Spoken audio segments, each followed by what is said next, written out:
নমস্কাৰ any premier নিউজৰ পৰা মই শতাব্দী গগৈ নিখাৰ বাতৰিলৈ স্বাগতম জনাইছোঁ। আজিৰ মুখ্য বাতৰিসমূহ। ডিফুত মুখ্যমন্ত্ৰী প্ৰতিষ্ঠান ভিত্তিত বৃক্ষৰোপণ কাৰ্যসূচী সম্পন্ন। ডিফুত 200 কোটি টকাৰো অধিক ব্যয় সাপেক্ষে উৰণীয়া সেতুৰ কামৰ শুভাৰম্ভ। এতিয়া আহোঁ বিতং বাতৰিলৈ। মুখ্যমন্ত্ৰী প্ৰতিষ্ঠান ভিত্তিত বৃক্ষৰোপণ কাৰ্যসূচী সম্পন্ন। সমগ্ৰ অসমৰ লগত সংহতি ৰাখি সেউজ চহৰৰ গুৰু উদ্দেশ্য লৈ অসমৰ মুখ্যমন্ত্ৰী ডক্টৰ হিমন্ত বিশ্ব শৰ্মাৰ মুখ্যমন্ত্ৰী প্ৰতিষ্ঠান ভিত্তিত বৃক্ষৰোপণ কাৰ্যসূচী আজি ৰাতিপুৱা 11 বজাত ডিফুৰ অব্ৰেটুমৰ ক্ৰাফ্ট চেণ্টাৰত বৃক্ষৰোপণ কাৰ্যক্ৰমৰ শুভাৰম্ভ হয়। এই অনুষ্ঠানত কাৰ্বি পৰিষদৰ মুখ্য কাৰ্যবাহী সদস্য ডক্টৰ তুলিৰাম ৰঙাঙে শুভাৰম্ভ কৰে। অব্ৰেটুমৰ মুখ্য কাৰ্যবাহী সদস্যই মুখ্যমন্ত্ৰীৰ নিৰ্দেশ মৰ্মে আজি ডিফুৰ বৃক্ষৰোপণ কাৰ্যসূচী শুভাৰম্ভ কৰা হৈছে। তেওঁ কয় যে আগষ্ট মাহৰ ভিতৰত 1 লাখ বৃক্ষৰোপণ কাৰ্যসূচী সম্পন্ন কৰা হ'ব।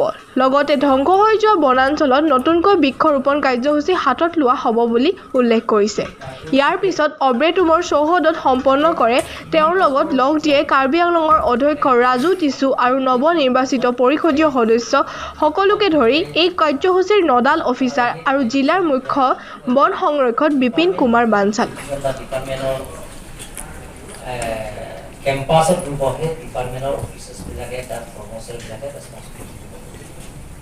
আৰু কাৰ্বি আংলং অট'নমাছ কাউন্সিলৰ যিমানখিনি আমি ডিপাৰ্টমেণ্ট আছে ট্ৰাফিক ডিপাৰ্টমেণ্ট লগতে বেলেগ ডিচিশ্যন আজিৰ পৰা আৰম্ভ কৰি আমি আগতো কৰিছোঁ, কিন্তু আজিৰ পৰা 3 বছৰৰ কাৰণে সেইটো ৰেছপঞ্চিবিলিটি অফিচাৰ্ছ আৰু কাৰ্বি আংলং অট'নমাছ কাউন্সিলৰ প্ৰিন্সিপাল ছেক্ৰেটাৰী ইনক্লুডিং মোৰ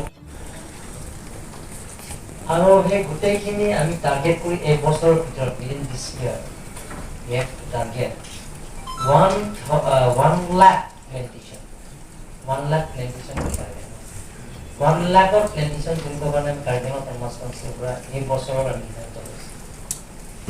আৰু কাৰ্বি আংলং অট'নমাছ কাউন্সিলৰ পৰা অলৰেডি আমি বাজেটত ধৰা হৈছে আৰু গোটেইখিনি পুলি আমি Karbi Anglong autonomous council forest department distribution কৰা হ'ব। কিন্তু যিমানখিনি ডিপাৰ্টমেণ্ট অফিচাৰ্ছবিলাক আছে তেওঁলোকৰ ৰেছপঞ্চিবিলিটিটো নিজে কৰিব। আজি প্ৰায় ডিপাৰ্টমেণ্ট অফিচাৰ্ছবিলাক ইয়াত অহা নাই, খালি আমাৰ জইণ্ট ছেক্ৰেটাৰী অফিচাৰ্ছবিলাক আছে বা ডিপাৰ্টমেণ্টৰ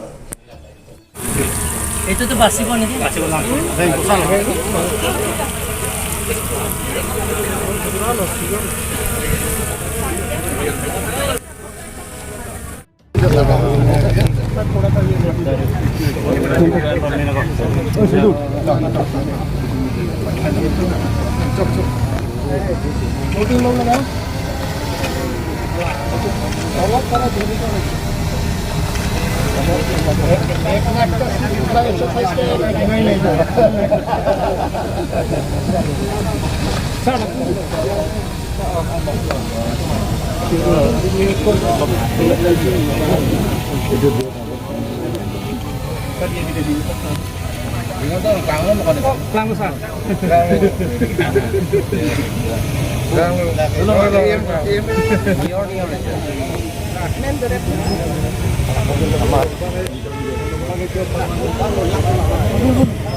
আমি বেছিক হিচাপে আজি তলত নমাৰ একো নাই কাৰণে দেখিব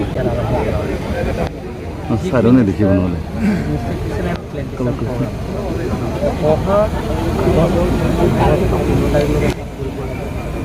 প্ৰত্যেক অফিচত গছ ৰুব লাগিব। প্ৰত্যেক ইনষ্টিটিউশ্যনত সেইটো আমি গছ ৰোৱা আৰু কাৰ্বি আংলঙৰ ফৰেষ্টৰ মানুহবিলাক তাতে আমি এবাৰ টাৰ্গেট কৰিছোঁ 1 লাখ গছ ৰোৱা আমি গছ পুলি ইয়াত যিবিলাকৰ গছ পুলি পাৰ্কিং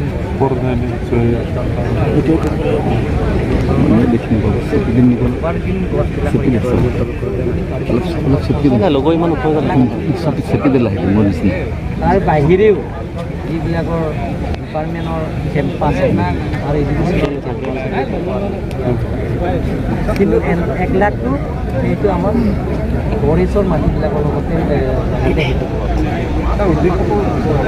ইমপ্লিমেণ্টেশ্যনৰ উদ্দেশ্যটো আমাৰ ইয়াত গছ গছনি এটা নাইকিয়া হৈ আছে। যেতিয়া গছ গছনি থাকিব আমাৰ জেগাও প্ৰত্যেকজনে চিন্তা চৰ্চা কৰি মানুহবোৰ বহুত ষ্টেপ লৈছে। 3 বছৰৰ ইনষ্টিটিউশ্যন বা গভৰ্ণমেণ্টৰ ডিপাৰ্টমেণ্ট অফ আৰু গোটেইখিনি গছ যাতে 3 বছৰ তাতে দিব ডিপাৰ্টমেণ্টৰ কৰ্মচাৰীবিলাকে ইয়াৰ পিছত ইনষ্টিটিউচনেল প্লান্টেশ্যন প্ৰগ্ৰামৰ এটা লঞ্চ হৈছে। এতিয়া বাকীবিলাক যিমান ইনষ্টিটিউশ্যনছ কলেজ স্কুল অফিচেছ আছে তাতে প্লান্টেশ্যন এক্টিভিটি এতিয়া ষ্টাৰ্ট হৈ যাব। ইয়াৰ কাৰণে আপোনালোকে জানে কি মেইন বস্তু হ'ল registration on the web portal, যিটো ইয়াৰ স্কিমৰ কাৰণে ডেভেলপ কৰা হৈছে। এইটো Assam science technology and climate change department develop কৰিছে। কোঅৰ্ডিনেটিং এজেঞ্চিটো এইটোৱে হয়।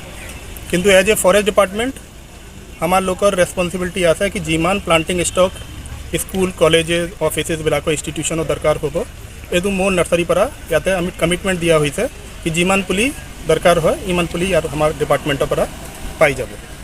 ৰিকুৱেশ্যন দিলে কোনো ডিপাৰ্টমেণ্ট কোনো অফিচ এইটো পুলিবিলাক পাই যাব। আৰু তাৰ বাহিৰেও এইটো গ্ৰীণ কাৰ্বি আংলং কৰিবৰ কাৰণে আমাৰ বহুতখিনি আগৰ পৰা আহি যিটো আমাৰ চিফ মিনিষ্টাৰৰ এটা डायरेक्टिव आसिले कि स्कूलবিলাকত प्लांटिंग কৰিব লাগে। तो हम अपना डिपार्टमेंट को जब गुणोत्सव प्रोग्राम स्टार्ट हुआ था तो गुणोत्सव में एक्सटर्नल इवेल्युएटर प्रत्येक स्कूलत গৈছে। তেতিয়া তাতে एक्सटर्नल इवेल्युएटरও দিয়া হৈছে कि আপোনালোকে যাব ল'ৰা ছোৱালীবিলাকৰ লগত এইটো ইভেলুৱেশ্যন কৰিব, তাৰ লগতো আপুনি প্লান্টেশ্যনো কৰিব। এনেকুৱা প্ৰচেছত আমাৰ এতিয়ালৈকে 503 স্কুলছ তক কভাৰ কৰা হৈছে। আৰু তাৰ বাহিৰেও আপোনাৰ যিমান মিনিষ্ট্ৰী অফ হোম এফেয়াৰ্ছৰ পৰা এটা ডাইৰেকশ্যন আহিছে कि जो पैरामिलिट्री फोर्स আছে আমাৰ যিটো আৰ্মি যি বাটালিয়ন ইয়াতে কেম্প আছে তাতেও বহুতখিনি প্লান্টেশ্যন কৰিব লাগে। এইও পেৰামিলিট্ৰী ফ'ৰ্চেছ আৰু আৰ্মিবিলাককো প্লান্টেশ্যন ষ্টক দিয়া হৈছে আৰু এতিয়াও প্লান্টেশ্যনবিলাক চলি আছে।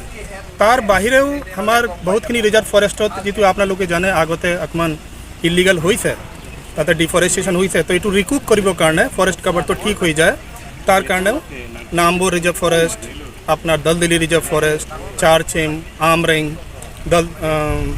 এনেকুৱা রিজার্ভ ফরেস্টত আমার প্লান্টেশ্যন চলি আছে। এইটো জুন মে মাহত স্টার্ট হৈছিলে প্লান্টেশ্যনটো, এতিয়াও কিন্তু প্লান্টেশ্যন চলি আছে। তো মোটামুটি যিটো আমাৰ CM ছাৰৰ টাৰ্গেট আছে কি ইয়াতে 1 লাখ পুলি আমাৰ চিফ মিনিষ্টাৰ ইনষ্টিটিউশ্যন প্ৰগ্ৰামত কভাৰ কৰা হ'ব আৰু 1 লাখ পুলি ফৰেষ্ট ডিপাৰ্টমেণ্ট ৰিজাৰ্ভ ফৰেষ্টত हम ये टारगेट तो भालके ही अचीव हो जाब, तार हम बेसी ही होब। कारण ऑलरेडी फॉरेस्ट एरिया थे रिजर्व फॉरेस्ट एरिया थे हमार मोटामोटी 65,000 पुलिবিলাক प्लांट ऑलरेडी हो गई से। এতিয়া আৰু सीजन बाकी আছে 15 আগষ্টলৈকে এইটো টাৰ্গেটটো পূৰা হৈ যাব। স্যাৰ ইয়াত আপোনালোকে কি গছৰ পুলি দিছে? ইয়াতে মোৰ নাৰ্চাৰীতে আপোনাৰ যিটো ডিপাৰ্টমেণ্টৰ নাৰ্চাৰী আছে, মোৰ অফিচৰ কাষতে নাৰ্চাৰী আছে, তাতে আগাৰ আছে, মহানিম, লেটুকু, আম, कटहल, हिलिका, भोमरा, अमरा और कृष्णचूड़ा, खोकन, राधाचूड़ा, सोनालू, बहुत खिनि मान स्पीसी अपनी नाम को तीता सोपा आसे, আমলখিও আছে, বহুতখিনি পুলি আছে। আপনি যি পুলি বিচাৰে তাতে আপনি সিলেকশন কৰি ল'ব পাৰে। স্যাৰ ৰিফৰেস্টেশনটোক আপনাৰ স্টেপটো লৈছে এইটো ঠিকে আছে, কিন্তু তাৰ পিছত ৰিফৰেষ্টেশ্যনৰ প্ৰটেকশ্যন মেজাৰটো কিবা এটা ভাবিছেনে এতিয়ালৈকে? এতিয়া আমাৰ প্লান্ট যেনেকুৱা ৰিজাৰ্ভ ফৰেষ্টত ইলিগেল কামাবৰ কাৰণে যিমান ইলিগেল ট্ৰান্সপৰ্টেশ্যনবিলাক হয় বহুতখিনি ভেহিকেলবিলাক ধৰা হৈছে আৰু এতিয়া কনফিস্কেশ্যন অৰ্ডাৰো মোটামুটি 32 ভেহিকেলৰ কনফিস্কেশ্যন অৰ্ডাৰ হৈছে এতিয়ালৈকে আৰু 30 ভেহিকেলছৰ কনফিস্কেশ্যন অৰ্ডাৰ আণ্ডাৰ প্ৰচেছ হয়। তো এতিয়া এনফোৰ্চমেণ্টটো বেছি ভালকৈ হ'লে আপনার प्रोटेक्शन तो बेसी होब। तो एनफोर्समेंटर कारण यू बस्तु हार्श स्टेप मतलब यू कन्फिस्केशन और मानुबिलाक जी जंगलत ना सोमाय एतिया दरकार হৈছে कि प्रत्येक मानु याते अपनी 7 लाख पपुलेशन आसे कार्बी आंगलंग 2टा डिस्ट्रिक्ट मिली पाले मोर देन 7 लाख। मैं भावूँ यदि प्रत्येक जन मानु 2-2 करी प्लांटू यदि लगाए तो इतना 10 लाख पुली हमार फॉरेस्टत या निजर बाड़ीते होब पारे।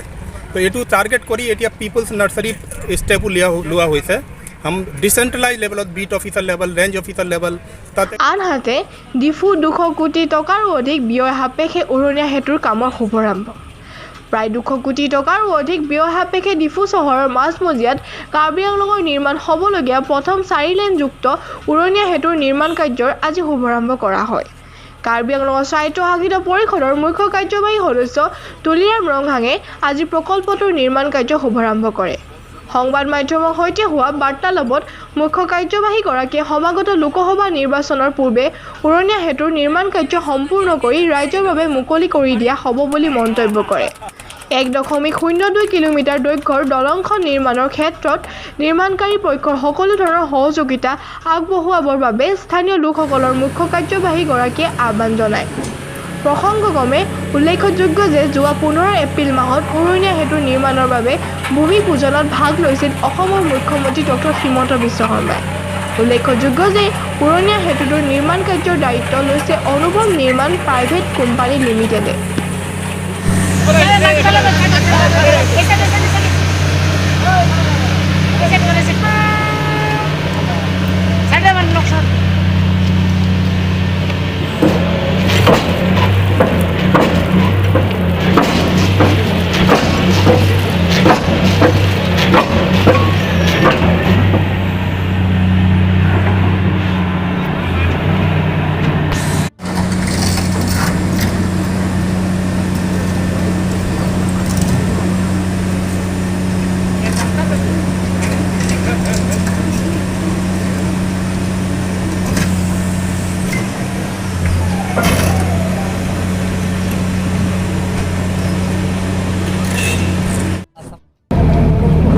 তাৰপিছত ভূমি পূজন কৰা হৈ গ'ল। আজি আনুষ্ঠানিকভাৱে পাইলিঙত কাম আৰম্ভ কৰা হ'ব আৰু লোকসভা নিৰ্বাচনৰ আগে আগে এই 4 লাইন ফ্লাইঅভাৰটো সম্পূৰ্ণ কৰিব আৰু ৰাইজক উপহাৰ দিব পাৰিম। গতিকে মই স্থানীয় ৰাইজক মই অনুৰোধ কৰিব বিচাৰিম যে কোনোবা মাটি যদি অলপ গুচি গৈছে, কোনোবা ঘৰ যদি গুচি গৈছে, যে তেখেতসকলক মই অনুৰোধ কৰিব বিচাৰিম যে কাৰ্বি আংলং অট'নমাছ কাউন্সিলৰ লগত আলাপ আলোচনা কৰি সেই সমস্যাবিলাকক সমাধান কৰিব পাৰিম, যাতে কণ্ট্ৰেক্টৰৰ যাতে কোনো অসুবিধা নোহোৱাকৈ যাতে কামটো কৰিব দিয়ে, ৰাইজক যাতে লোকসভা নিৰ্বাচন আগে ৰাইজক যাতে উপহাৰ দিব পাৰিম। কিমান টকা 200 কোটিকৈ ওপৰত আৰু 1 কিলোমিটাৰ ওপৰত